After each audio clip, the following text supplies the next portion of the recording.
It's fall and Halloween is just around the corner. I'm craving a warm, comforting dish like risotto, but not a 45-minute stirring until your arm falls off risotto. Instead, I'm going to make my quick risotto with pumpkin and sage. Now today, our celebration might be scary for some of you, which is appropriate since Halloween is coming, my most favorite day of the year. But I promise you, it's nothing to be scared of. We are going to be making a pumpkin sage risotto. Now I know, you're thinking, chained to the stove, stirring, stirring, stirring. It takes hours and hours. It really doesn't. So let's get started. I have a nice big pan here, big, deep-sided, wide skillet. I'm going to get my heat on. And I'm going to get to medium-low, medium-low. First ingredient is a 1/4 cup of olive oil right in the pan. Just like that. Next, cup of onions. Cup of onions, roughly chopped. Doesn't have to be perfect. Doesn't have to be tiny. Just chop them up. You're not going to get that sizzle. We're not sauteing. We're not frying. We're just sweating at this point. To that, 1/2 cup of shallots. What's the difference between a shallot and an onion? Shallot is kind of a cross between an onion and garlic. It's a little sweet, it's got a little heat like garlic, and it adds a nice extra layer of flavor. Right in. A little bit of salt, just to help get them going. Give them a quick little stir to get them coated in the oil. Lovely. Now, to that, we're going to add some sage. Sage and pumpkin risotto. So we need to add sage. I have a healthy tablespoon of freshly chopped fresh sage. Most of this is from my garden, but you can get this in the grocery stores, right in the produce section. Right in. And again, give it just a little stir. Mix it all together. It's already smelling good. Next ingredient, nutmeg. Fresh nutmeg if you can get it. If you can't, use the ground. You only need about a 1/4 teaspoon or so. I prefer the fresh. That's what I'm going to use. My little microplaner, grated in. Now, of course, the fresh goes a little farther than the dry, than the pre-ground. Oop. That's that. I'm just going to give this a minute. Start sweating down. Get those aromas going. Wow, that nutmeg is starting to toast now, and really the aroma is just incredible.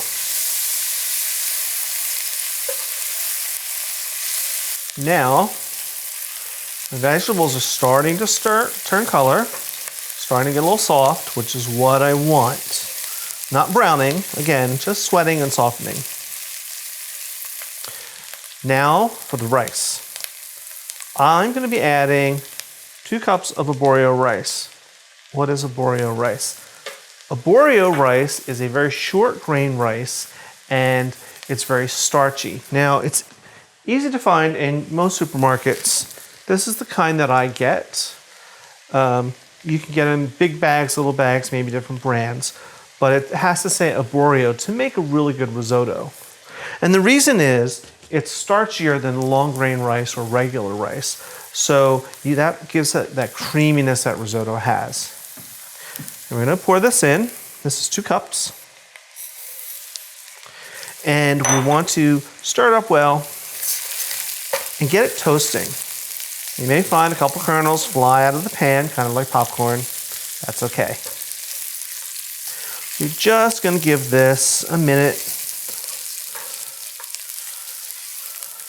And this is just going to help activate those starches and make your risotto creamy and delicious. Literally, just for a minute, you'll start to see, again, the grains of rice will actually start to turn a little color. You may see a little golden on them, and that's okay. Next ingredient is wine. This ingredient is optional. It's traditional, but if you don't like wine or can't have wine, then you can certainly leave it out. But I'm going to add it today.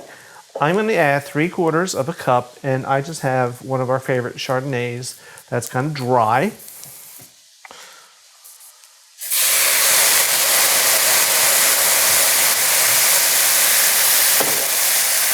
All right. At this point, you can turn the heat down a tiny bit. Give that a quick little stir. And we're just going to give it a couple minutes to let that wine start to absorb and let the alcohol cook off. Stirring up and absorbing nicely. Doesn't take long. And it's already looking creamy because the liquid hitting that hot rice is pulling that starch out.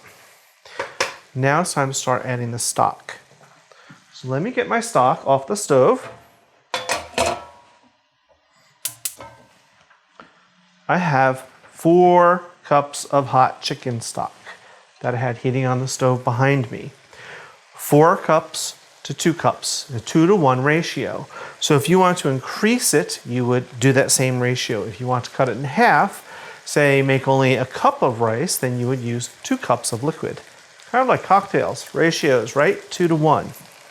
So we're going to start adding this hot stock a little at a time. Really just enough to get the rice covered. Now this traditionally is where you get stuck stirring and stirring and stirring. But you really don't have to, I have found, and so have many other cooks and chefs. I'm just stirring this in to get it combined, and I'm going to put the lid on it. Lid on. I'm going to reduce the heat a little bit, and we're going to let this go and simmer. I'll keep an eye on it, and I'll come back every couple minutes, maybe every 5 minutes, to give it a stir and check it and add more stock when I need it. What this is going to do on this low flame and being covered, it's going to help the rice absorb that chicken stock. And when it starts to look a little dry, you just add another ladleful or so until you get all your stock in.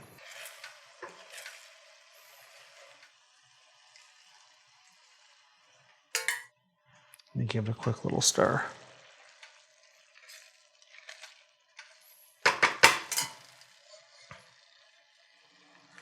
Here we are. I've got almost all my stock in, and you see how swollen and plump these kernels of rice are.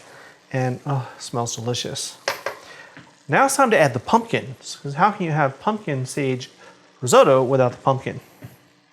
I have 1 cup of pure pumpkin puree. That's hard to say, but make sure you get plain pumpkin and not pumpkin pie filling, because that has other spices and sugars in it. This is just plain pumpkin. It's very important. 1 cup right in. Give it a little mixy. Delicious, and this is going to turn this risotto a beautiful, beautiful orange color. And now for the rest of the stock. We're just going to pour this right in.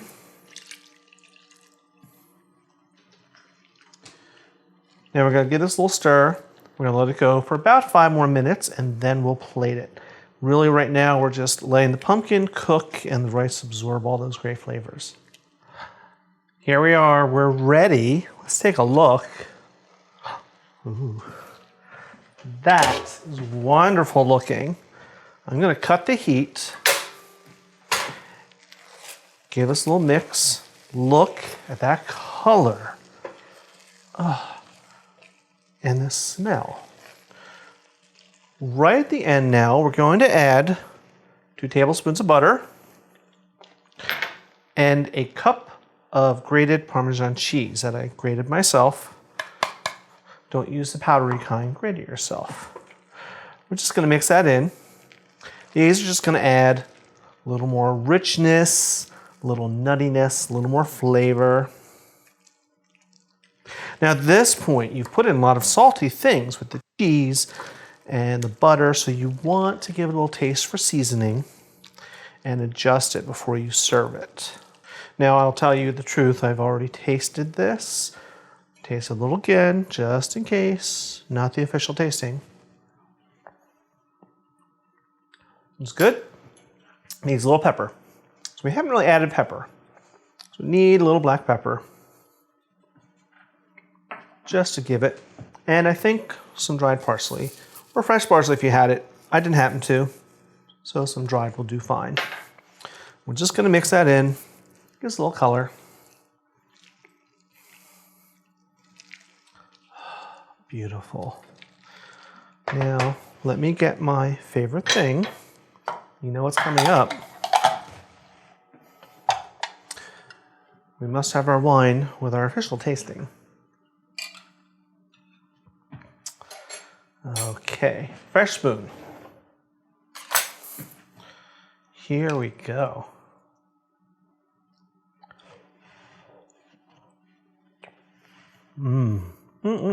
Wow.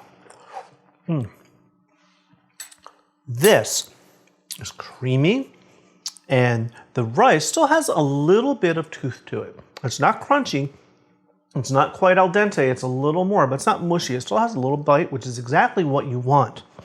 And that pumpkin and that sage just come together, and it's rich and sweet and wonderful, and it's nutty and complex, and it's delicious. Let's have a little glass of wine. Perfect. Now, as always, I'm going to have the recipe up and all the instructions in YouTube, and we'll post them on Facebook and everything else. And remember, you can follow us on Twitter too, at Let's Celebrate TV. So guys, keep sending your questions and your pictures and your comments. We love hearing from you. We always answer all of you.